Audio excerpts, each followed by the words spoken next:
Hello, my name's Richard.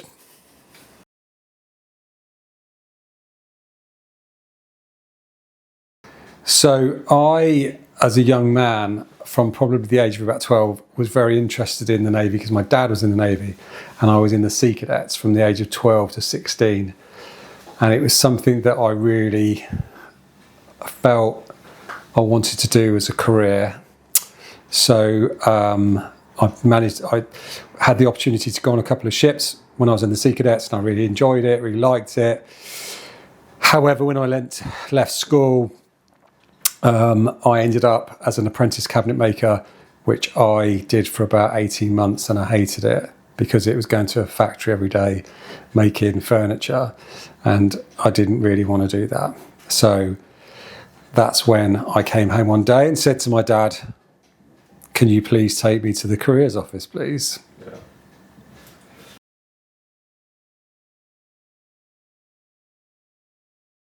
So I had an idea what I wanted to do. I had an interview. I had a load of tests to do, and so they would, on the back of the test that you took part in, they would say, right, well, you can be an aircraft engineer, you can be a marine engineer, you can be this, that. So because obviously you have to get a certain level in your education to be able to do that. So I took all the tests, and they gave me a load of options, and I wanted to be a marine engineer, and they offered me that. And I think from the point of actually taking the test, having the interviews, I think it must have been about 3 months later, and I was gone on the train. Goodbye, mum and dad. Ended up in Plymouth. Wow. How did that feel for you? Because obviously that's quite quick and quite a big change. Yeah, so it all happened really quickly, and I was 17 at the time, and so it was quite an experience, really. But actually, I really enjoyed it. I just thought, this is for me, and I went to training school, and I did my basic training at HMS Raleigh in Plymouth, and then we all went off to HMS Sultan in Gosport, where you do your engineering training.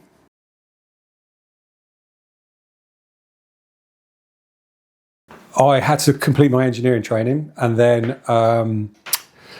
once I'd done that, and I actually did really well because I got the captain's prize for the highest grade in my class, which was about 40 of us.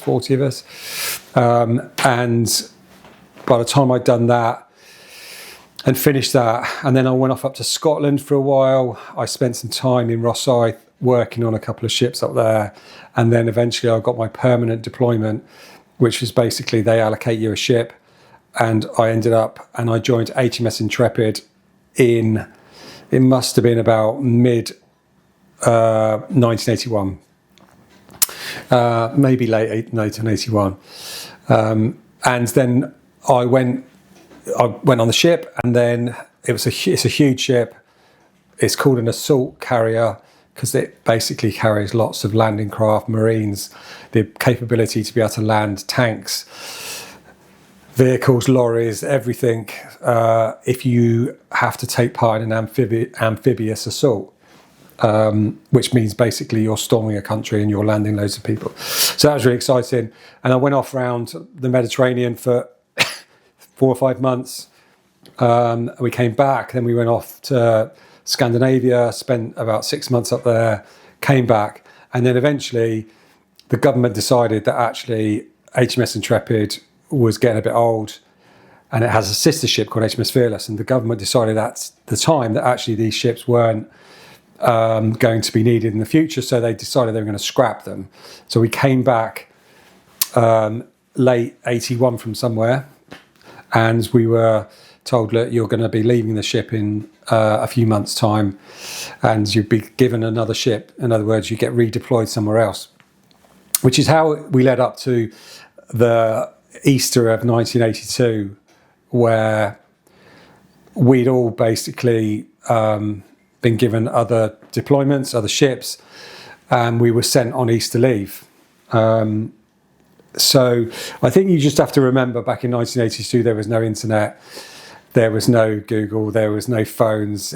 It was very much like what you watched on the news, and not much else. And so I think, from memory, I think there was a talk and there was a mention of the Falklands before we left on the Friday. And we sort of like said goodbye to all of our friends, and I'd spent about a year with some guys that I became really close with, and we were all given new ships to go to. But before that, we were obviously going on Easter leave. And so I'd heard the name Falklands, but nobody really paid any attention to it. Our ship was getting scrapped. You know, it wasn't something we were going to be involved in, and we didn't really know what that was going to look like. That was on the Friday. I remember getting a train home on the Friday, and I hadn't been home for quite a while. So I got home late on the Friday. Saturday, contacted loads of friends, and again, no mobile phones. It's word of mouth. Everyone knows that, you know, your friends know that you're back.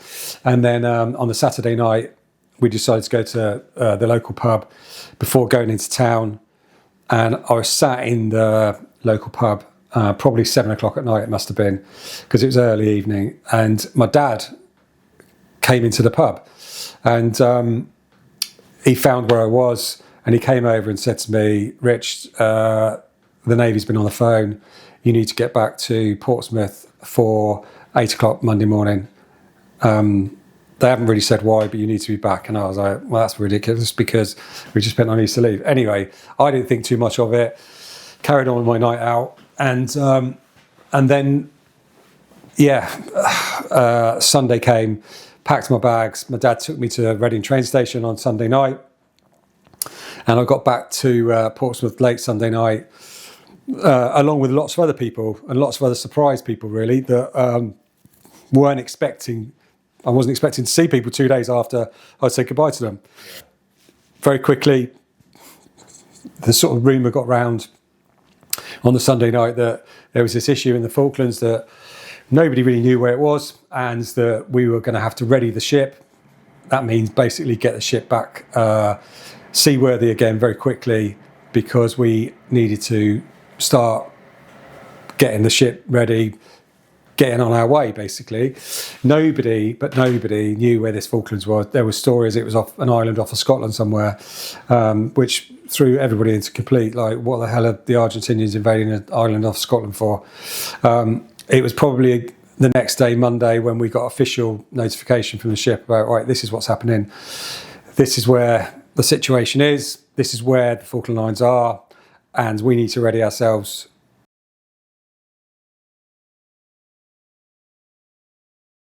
Do you know what? In the early stages, and I say the early stages was probably about the first 2 weeks, I honestly don't think any of us thought, you know, this was an era where there hadn't been a war for some time, a conventional war.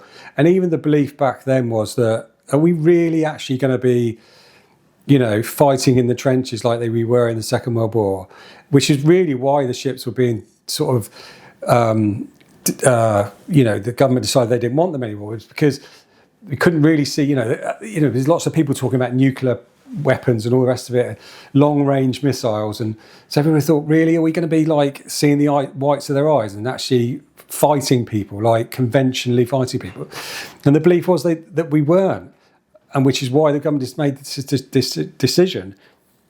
So I don't think we really, in the first couple of weeks, realised or thought that it would get that far. Everybody thought this is going to be resolved around the table.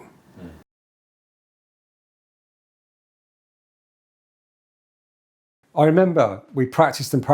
Action stations is when a ship goes into readiness, so everything gets closed down. And what I mean by that is that all of the passageways get closed down. You've probably seen it on a film where there's huge metal doors and all of the clips are put on. And the reason for that is if you do get hit, you take on water. It's contained within a certain area.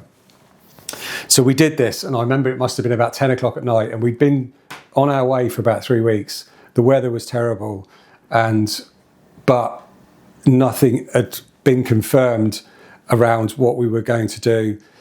And then we had our first live action stations, because we practiced it. We had our first live action stations, and it was late at night, late 10 o'clock. And I think then you could see not the panic in people's eyes, but people thought, this is getting real.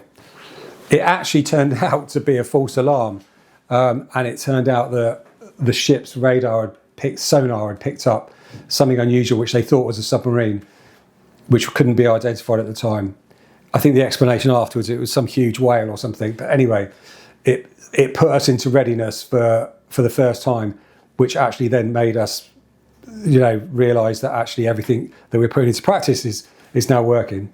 We had an announcement on a tannoy over the ship that HMS Sheffield had been hit, and that it was likely that we were going to lose the ship. And I think that was the point when we realised that actually this is real, and clearly people have lost their lives. British servicemen, British Navy personnel had lost their lives, and actually this was going to happen. For a 19, 20-year-old, bearing in mind at 17 you'd sort of started to leave your parents, being a 19, 20-year-old going into a war zone, how did that kind of feel for you? Because obviously that's a huge thing. It was, and I think that was at the point when everybody started to really, we'd sit and talk in the mess, and I was in a mess with probably 25 other guys, so it wasn't a big mess, but we'd sit and talk about what that could look like. And I think we very quickly realised, because the ship that I was on, and HMS Fearless, which was also with us, were the only two ships that could actually land mass troop numbers. You could land, I don't know how many troops a Chinook helicopter can carry, but the capability to land lorries, tanks, jeeps, huge stores, if you're doing it by air from a helicopter, it takes a long time. Whereas we had huge landing craft, which could, the point I'm trying to make, I suppose, is that we soon very quickly realised that actually, if there was going to be a target on anybody's back, it was going to be ours, because we thought, right, if they take us out, then that's going to massively slow down the operation. So I think that really played on everybody's mind. And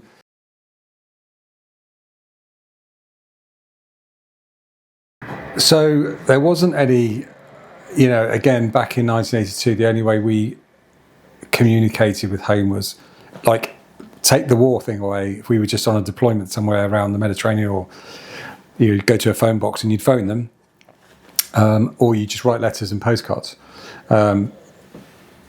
However, obviously there wasn't the ability to be able to do that. So as soon as we left, that was the last contact we had directly with our parents. When we stopped at Ascension, we just anchored. Nobody got off. I think we spent a day there before we then regrouped, headed down to the Falklands. So the only way of communicating really was what the Navy did. And obviously I only learned that afterwards, that there were phone numbers that parents, families, friends could ring to get information about their loved one. I think it was, in my particular case, my mum and dad were very concerned, because they realised actually at that point, as it went along, that this was real, people were losing their lives, so they were very worried. And my eldest brother, David, would ring these numbers to try and get any information about the ship and to see whether we'd been hit. There wasn't much they could be told other than, yes, it's been hit, no, it hasn't been hit at the moment. And obviously watch the news, because there were reporters down there. Don't really understand now. I've seen some footage, but I don't know how quickly that got back to the UK. So I knew I was okay. They didn't, obviously, which must have been terrifying for them. It's terrifying for me. but terrifying for them because they had no idea whether I was alive or dead, which today, when you think about it, wouldn't happen. But back then, that was just the way the communication in the world worked.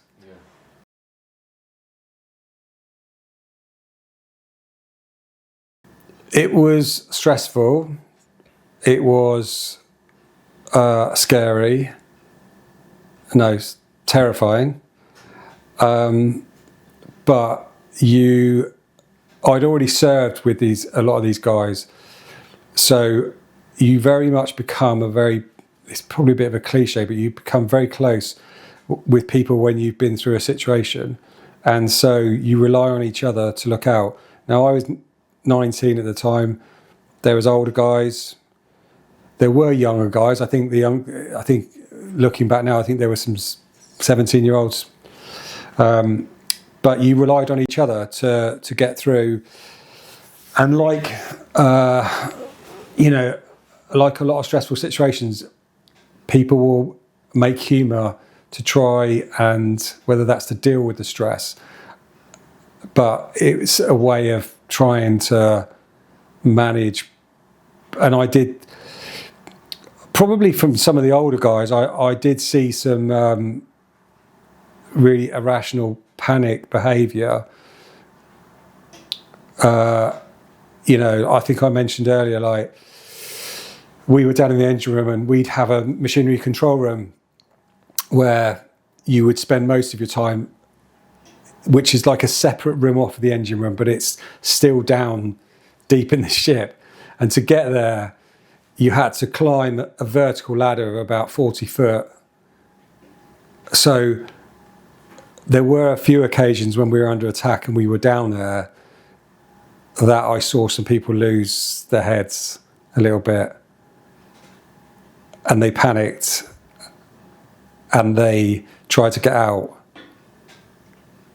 And that is quite scary to witness when you are 19.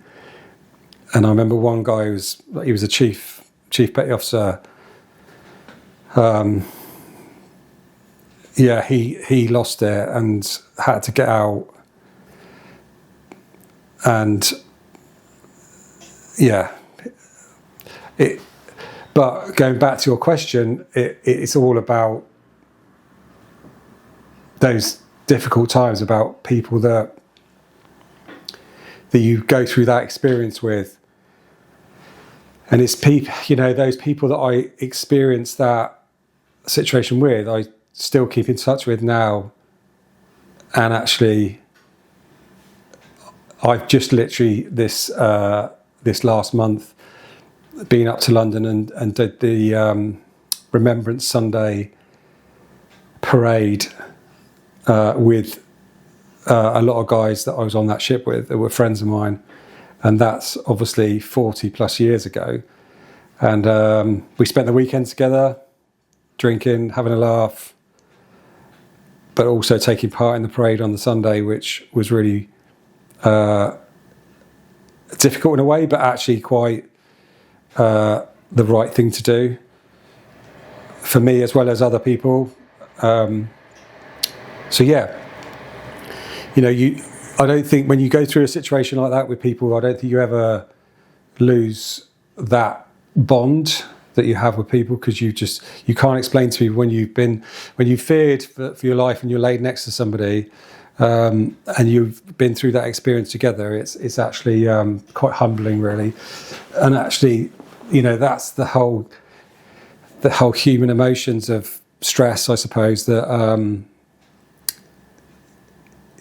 it will bring people together, especially when you survive and you get through it, because 500 odd people didn't survive and get through it. They died there.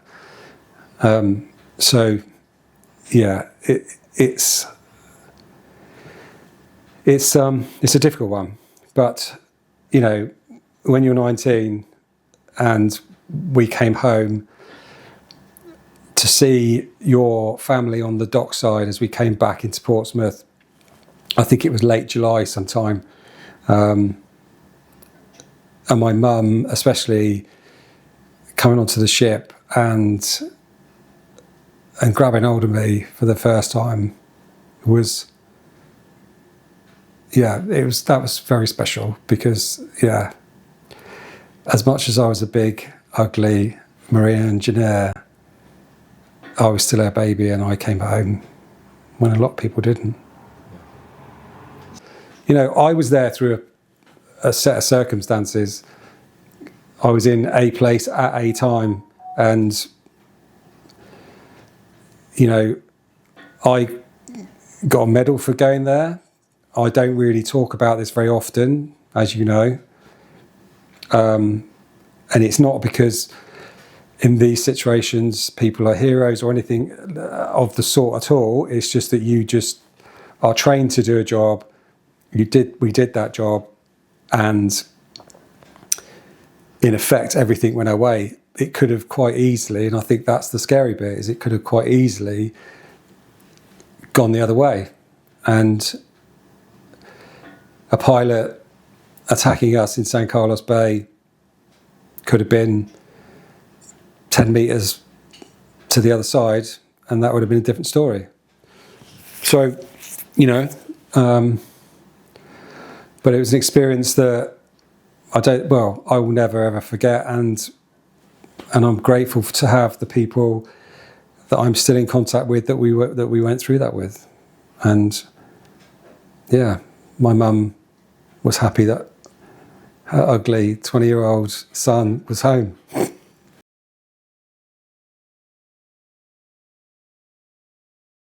Am I proud? I'm proud because I was trained to do something, and I was trained to do something, a job, in a very stressful situation, and we were then put in a very stressful situation, and most of the time that worked and we survived. I didn't lose my head. Am I proud because I didn't? I don't really know. Was that because I was young and not naive is the wrong word, but because I was young and had a different outlook? Whereas the guys that I talked about, maybe they were mid-30s, wife, children. I think a lot of people in the same situation would have just done exactly the same as I did. Yeah, I am proud that I did it. It worked out. I didn't die, and I'm sat here today. But it is very sad, though, because it didn't need to happen, and a lot of people lost their lives. So, in effect, pride is a little bit like, it's an emotional, it's a feeling about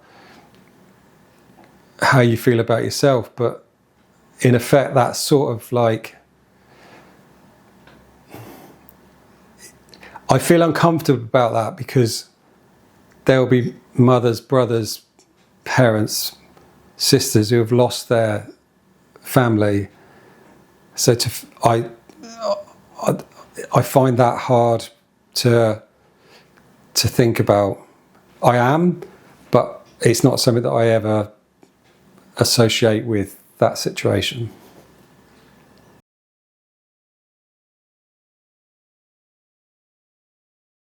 I loved it. I thought it was great, and I'm 63 years old today. I still have got friends that I made on that ship and another ship as well before I left.